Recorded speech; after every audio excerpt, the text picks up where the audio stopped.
বিসমিল্লাহির রহমানির রহিম। প্রিয় সম্মানিত শ্রোতামণ্ডলী, আসসালামু আলাইকুম। আমি এখন আপনাদের সামনে আরাফাতের ময়দান প্রবন্ধটি পাঠ করছি। আরাফাতের ময়দান হল মক্কার পূর্বে অবস্থিত একটি সমতল ভূমি, যাহা হজের সময় হজযাত্রীদের জন্য অত্যন্ত প্রয়োজন।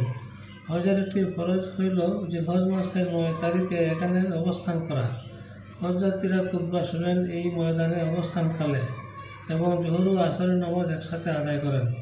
রাসূল সাল্লাল্লাহু আলাইহি ওয়াসাল্লাম বিদায় হজের ভাষণ এখানে দিয়েছিলেন, যাহা এই স্থানটিকে তাৎপর্যপূর্ণ করে তোলে। আরাফাতের ময়দানের গুরুত্ব। হজের ফরজ স্থান। আরাফাতের ময়দানে অবস্থান করা হজের একটি ফরজ কাজ বা আবশ্যকীয় অংশ। পবিত্র দিন। আরাফাতের দিনটি 9 জিলহজ ইসলামের একটি পবিত্র ও পরিপূর্ণতার দিন হিসাবে বিবেচিত হয়। ঐতিহাসিক তাৎপর্য। রাসূল সাল্লাল্লাহু আলাইহি ওয়াসাল্লাম এখানে তাঁর বিদায় হজের ভাষণ দিয়েছিলেন, যাহা এই স্থানকে ঐতিহাসিক গুরুত্ব প্রদান করে। দোয়া কবুলের স্থান। ইহা একটি দোয়া কবুলের স্থান হিসাবে পরিচিত।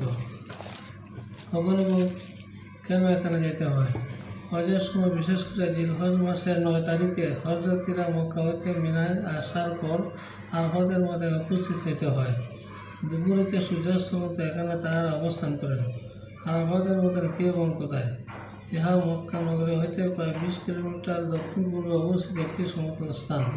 প্রায় 2 বর্গমাইল এলাকা জুড়িয়া বিস্তৃত এই স্থানে আরাফাতের পর্বত নামে একটি পর্বত রহিয়াছে।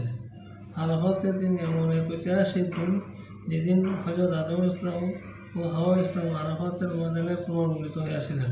প্রিয় এবং সম্মানিত শ্রোতামণ্ডলী, পরিশেষে আমি আপনাদেরকে আবারও সালাম জানিয়ে আমি আমার প্রবন্ধ পাঠ এখানে শেষ করছি। আসসালামু আলাইকুম ওয়া রাহমাতুল্লাহি ওয়া বারাকাতুহু।